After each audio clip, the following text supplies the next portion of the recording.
প্রত্যেক ওয়াক্তের মধ্যে মসজিদে শুধু ফকিরা যেমন ভিক্ষা চায় না, ঠিক তেমন হাফেজ সাহেবদের সালামির টাকা দিয়ে যাইবেন, হাফেজ সাহেবদের সালামির টাকা দিয়ে যাইবেন, হ্যাঁ, অমুক অমুক কমিটির লোক আছে অমুকের কাছে দিয়ে যাবেন, হ্যাঁ, প্রত্যেক ওয়াক্তে এমনভাবে চায় মনে হচ্ছে যে একবারে নিচে নেমে গেছে। এই কাজটা করা ঠিক না। আল্লাহর ওয়াস্তে এই ধরনের কাজ থেকে দূরে থাকার চেষ্টা করেন, আল্লাহর ওয়াস্তে। কাউকে ছোট করা উচিত না। ভিক্ষা করে তারাবির হাফেজের টাকা দেওয়ার কোনো দরকার নেই। হাফেজ সাহেবদের বিশেষভাবে বলছি, আল্লাহ যদি তোমারে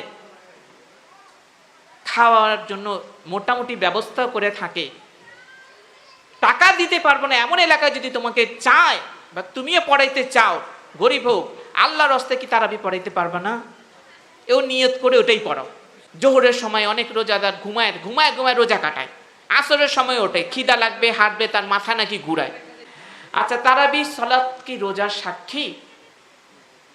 আমি তো বলছি আজকে পুরো আলোচনাটাই প্রশ্ন উত্তর পর্বমূলক, তালিমি আলোচনা হবে। অনেকেই বলে তারাবি না বললে রোজাই হবে না। এই কথাটা আমাদের মুখের কথা, এটা ভুল কথা। তারাবি নিঃসন্দেহে একটা ফজিলতপূর্ণ নফল ইবাদত, কিন্তু এটা রোজার জন্য শর্ত না, এটা রোজার কোনো সাক্ষীও না। কেউ তারাবি ছেড়ে দিলে বা তারাবি কম পড়লে বা না পড়লে তার রোজা হবে না, এই কথা 100% মিথ্যা কথা, 100% মিথ্যা কথা। কিন্তু তারাবি সালাত অনেক ফজিলতপূর্ণ আমল, কোনো মুমিনের জন্য উচিত না যে একটা নেক কাজকে ছোট করে দেখা। বরং আমাদের ইস্যু হওয়া বা আমাদের চিন্তা ভাবনা এটাই হওয়া উচিত, নেকির কাজ যতই ছোট হোক ছাড়বো না, আর গুনার কাজ যতই ছোট গুনাহ হোক না কেন করব না। বুঝছেন? গুনাহ যতই ছোট হোক করব না, আর নেকি যত হোক ছোটই হোক ছাড়বো না। তো তারাবির সালাত একেবারে ছোট্ট কোনো আমল না, পূর্বে সব গুনাহ মাফ হয়ে যাবে। তাহলে এই নামাজটাতে গুরুত্ব দেওয়া উচিত আছে। যদিও নফল ইবাদত, কিন্তু মর্যাদাপূর্ণ ইবাদত, যেটা মানুষের মধ্যে আদব আখলাক, আল্লাহর প্রতি তাকে রুজু যে খুশু তৈরি করা, আল্লাহর প্রতি তাকে আকৃষ্ট করার ক্ষেত্রে সহযোগিতা করে। তো অবশ্যই গুরুত্ব দেওয়া উচিত বা বিশেষভাবে গুরুত্ব দেওয়া উচিত, কিন্তু গুরুত্বটা আলাদা জিনিস, আর এমন কিছু কথা বলে ফেলা অতিরিক্ত যেটা এর সাথে সংশ্লিষ্ট না, সেটা আলাদা জিনিস। যেমন এটাকে রোজার সাক্ষী বানানো, এটা ভুয়া কথা। এটা না পড়লে রোজাই হবে না, এটাও ভুয়া কথা। কিন্তু এটা করাটা উত্তম, এটাই হচ্ছে সঠিক কথা। আশা করি আমরা বিষয়টা বুঝতে পেরেছি। কখনোই একটাকে আরেকটার মান দেওয়া সঠিক না, আমাদের জন্য উচিত না একটাকে আরেকটার মান দেওয়া। ফরজকে ফরজের জায়গায় রাখতে হবে, নফলকে নফলের জায়গায় রাখতে হবে, আর সুন্নতকে সুন্নতের জায়গায় রাখতে হবে। বাপের ইজ্জত ছোট পোলাকে দেওয়া যায় না, ঠিক আছে? নিজের ছোট বাচ্চাকে ধমকাইতে পারবেন, মারতে পারবেন, শাসন করতে পারবেন, বাপের ধমকাইলেও আপনার পাপ হয়ে যাব। আর যদি হাত তুলেন তাহলে তো আপনার সর্বনাশ নিজেই করে ফেললেন। বাপের মর্যাদা ছোট সন্তান এক না, তার হক আলাদা, তার হক আলাদা। ফরজের গুরুত্ব আলাদা, সুন্নতের গুরুত্ব আলাদা, নফলের গুরুত্ব আলাদা। নফলকে ফরজের জায়গায় উঠায় দেওয়ার চেষ্টা না করি, আবার ফরজকে খাটো করে নফলের জায়গায় আনার চেষ্টা না করি। পাশাপাশি এই মারাত্মক ভুলটাও যেন না করি, নফলকে এমন গুরুত্ব দিচ্ছি, ফরজকে ছাড়িয়ে এমন পর্যায়ে চলে গেছে যেন এইটা ছাড়া সবই বাতিল।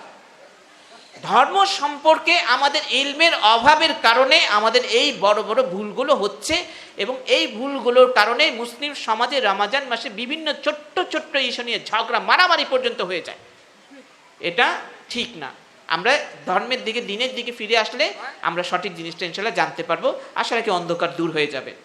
তাহলে বলছিলাম কি, নফল নফলি ফজরের সালাত রমজান মাসে পড়ছি না, জোহরের সময় অনেক রোজাদার ঘুমায় ঘুমায় ঘুমায় রোজা কাটায়, আসরের সময় ওঠে, খিদা লাগবে, হাঁটবে, তার মাথা নাকি ঘুরায়, ঠিক আছে?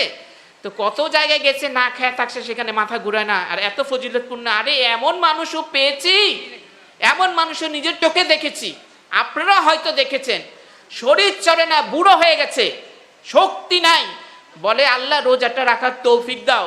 যতই কষ্ট হোক, কষ্টের কারণে যদি মইরাও যাই, রোজা রাইখা যে মরতে পারছি, এইটি আলহামদুলিল্লাহ, আল্লাহর সেজদা শুকরিয়া জানা শেষ করতে পারবো না। এমন মানুষ দুনিয়ায় বহু আছে, আছে না? সেইখানে তুমি একটা যুবক মানুষ, সুস্থ মানুষ, তোমার লজ্জা হয় না এই কথা বলতে যে না খিদা লাগবো তো এই জন্য আসরের সময় উঠি, জোহর পার করে তারপরে উঠুম, জাগ না থাকলে আমার কষ্ট হয়।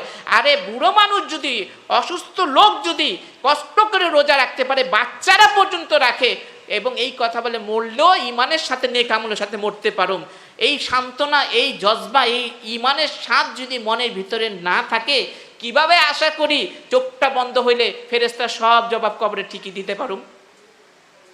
হ্যাঁ, চোখটা বন্ধ হইলে একবারে বলবে আপনার জন্য জান্নাতের বিছানা বিছায় দিলাম, জান্নাতের একবারে গেট খুইলা দিলাম, আপনি সব এতটুকু পারেন না? যারা পারে না তাদেরকে বলছি, আপনারা আবার নিজের গায়ে নিয়েন না, যেহেতু মিডিয়াতে যাচ্ছে, বিভিন্ন জায়গায় জিনিসটা ছড়াচ্ছে, তো কেউ না কেউ এরকম থাকতেও পারে যার এই কথাটা জীবনে পরিবর্তন আনতে পারে। তো আমরা কি বললাম যে আমরা কি করব, যেটাকে যে মান দেওয়া ঠিক সেটাকেই দিব, এত মাত্র অতিরিক্ত কোনো কিছু করব না যেটা শরীয়ত আমাদেরকে এই যে অনুমতি দেয়নি করার ক্ষেত্রে। তো এই যে তারাবি ব্যাপারে বললাম যে রোজা সাক্ষী কিনা বা ইত্যাদি, এগুলো আমরা বললাম। তারাবি সালাতে মহিলা হাজির হতে পারবে কিনা, মহিলা মা বোন যারা আছেন তারা হাজির হতে পারেন, অনুমতি আছে। আমি তারাবির পরে জাকাত প্রসঙ্গটা ইনশাল্লাহ আলোচনা করব এই ছোট্ট করে। যদি বক্তা আসতে একটু বিলম্ব করে তাহলে আমি সময়টা মেনটেন করার জন্য হয়তো দিয়ে একটা কথা আমাকে অনুমতি দিলে আমি বলবো, না হলে না। তো হ্যাঁ, তারাবি সালাতের ক্ষেত্রে আমাদের সমাজের মধ্যে আরেকটা ভুল আমরা দেখি, সেটা কেমন? সেই ভুলটা হচ্ছে যে দেখা যায়, আমার কাছে বিষয়টা লজ্জা লেগেছে, অনেক জায়গায় দেখেছি, এই জন্য কথাটা বলছি। আমার কথাগুলো বুঝতে পারছেন তো আপনারা? হ্যাঁ, আমি কিন্তু বলছি যে আজকে দার্সের মতো ইলমি আলোচনা হবে, আজকে কোনো সুর টুর দিয়ে আলোচনা হবে না আজকে। তো কি ভুল, লজ্জা লেগেছে আমার কাছে কয়েকটা মসজিদের সিস্টেমটা দেখে। আমি জানি না এখানের মসজিদে কি সিস্টেম। ওই যখন তারাবি খতমের সময় আসে, রমজান শেষ দিকে চলে আসে, প্রত্যেক ওয়াক্তের মধ্যে মসজিদে শুধু ফকিরা যেমন ভিক্ষা চায় না, ঠিক তেমন হাফেজ সাহেবদের সালামির টাকা দিয়ে যাইবেন, হাফেজ সাহেবদের সালামির টাকা দিয়ে যাইবেন, হ্যাঁ উমুক উমুক কমিটির লোক আছে উমুকের কাছে দিয়ে যাবেন, হ্যাঁ প্রত্যেক ওয়াক্তে এমনভাবে চায় মনে হচ্ছে যে একবারে নিচে নেমে গেছে। এই কাজটা করা ঠিক না। আল্লাহর ওয়াস্তে এই ধরনের কাজ থেকে দূরে থাকার চেষ্টা করেন, আল্লাহর ওয়াস্তে। কাউকে ছোট করা উচিত না। ভিক্ষা করে তারাবির হাফেজের টাকা দেওয়ার কোনো দরকার নাই। হাফেজ সাহেবদের বিশেষভাবে বলছি, আল্লাহ যদি তোমারে খাওয়ার জন্য মোটামুটি ব্যবস্থা করে থাকে, টাকা দিতে পারবো না এমন এলাকায় যদি তোমাকে চায় বা তুমিও পড়াইতে চাও, গরিব হোক, আল্লাহর রাস্তে কি তারাবি পড়াইতে পারবে না? এও নিয়ত করে ওটাই পড়াও। ভিক্ষা করে টাকা নেওয়ার চেয়ে এটা অনেক ভালো। আর আমি যে এলাকারগুলো কথা বললাম, হ্যাঁ আমরা আলোচনা শুনি, ইনশাল্লাহ তিনি আলোচনা করবেন। তো আমরা কি বলছিলাম, আমি প্রশ্নটা আবার জিজ্ঞেস করছি, দৃষ্টি আকর্ষণ করছি, কি নিয়ে আলোচনা করছিলাম বলেন তো? তারাবির হাফেজদের বকশিস নিয়ে। তো আমাদের এই জিনিসটা খেয়াল করা উচিত, প্রত্যেক নামাজের পরেই যে বকশিস দিয়ে যান বকশিস দিয়ে যান, এই যে ভিক্ষা বৃত্তির মতো যে বারবার চাওয়া হচ্ছে হাফেজদেরকে খাটো করার জন্য, এইরকম করাটা ঠিক না। এতে তারা মর্যাদা হানি হচ্ছে তাদের।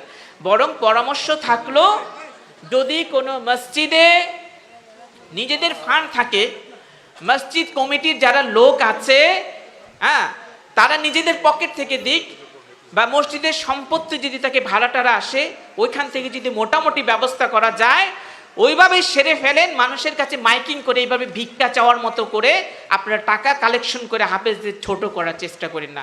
ওরাও খায়, আপনারাও খান, রাস্তার মিসকিনরাও খায়, কিন্তু একটা মর্যাদাপূর্ণ এবাদত, যে এবাদতের মাধ্যমে গোটা জীবনের গুনাহ মাফের ব্যবস্থা করছি। সারা রোজার মাসটা যারা মেহনত করে আমরা যাদেরকে মর্যাদা দিয়ে সামনে একবারে ইমামের জায়গায় দাঁড় করায় দিছি, তাদেরকে এইভাবে ভিক্ষা চাওয়ার মতো খালি দিয়া যান, ওর কাছে দিয়েন, ওর কাছে দিয়েন, হ্যাঁ ছোট করেন না আল্লাহর রাস্তে। আমি অনেক জায়গায় দেখেছি, খুব খারাপ লাগছে। হ্যাঁ দেখেছি এমন অবস্থায়ও যে মসজিদে এমন সম্পত্তি আছে 5 লাখ টাকা, 10 লাখ টাকা, 20 লাখ টাকা পর্যন্ত মাসে ভাড়া পায়। হ্যাঁ কথা না বলি আমরা 5 লাখ, 10 লাখ, 20 লক্ষ টাকা পর্যন্ত মাসে ভাড়া পায়। কোটি কোটি টাকা সম্পত্তি আসে মসজিদের ফান্ডে, সম্পত্তি ওয়াকফের। এই সত্ত্বেও গোটা হাফেজদের হয়তো 1 লক্ষ টাকা দিবে 3-4 জনকে। সে তো 1 মাসের ভাড়ার একটা অংশ দিয়ে দিলেই হয়ে যায়, মানুষের কাছে ভিক্ষা চাওয়ার দরকারটা কি? টাকা যায় কই? কথা কিন্তু উঠতে পারে এইভাবে, টাকা যায় কই? আচ্ছা, আরো কম ভাড়া পায়, কমিটিতে যারা আছে তাদের সমাজে কিছু কয়েকজন 5 জন ধনী লোক আছে, তাদের কয়েকজন দিলে তো এনাফ হয়ে যায়। এভাবে ছোট করার দরকারটা কি? মনে রাখবেন, ইসলামের কোনো আমলকারীকে ছোট করলে ইসলামকে ঠাট্টা করার মতো হয়। এই কাজ করে আমরা আল্লাহর কাছে কিন্তু মর্যাদা পাবো না। আমি সতর্ক করে দিচ্ছি, যে এলাকাতে বা যে গ্রামে এই ধরনের কাজ করা হয়, আল্লাহর ওয়াস্তে সংশোধন করে নিন, নিজেরা গুছিয়ে কাজ করেন, কিন্তু এভাবে কাজগুলো করবেন না, আপনারা এই ভুলগুলো করবেন না।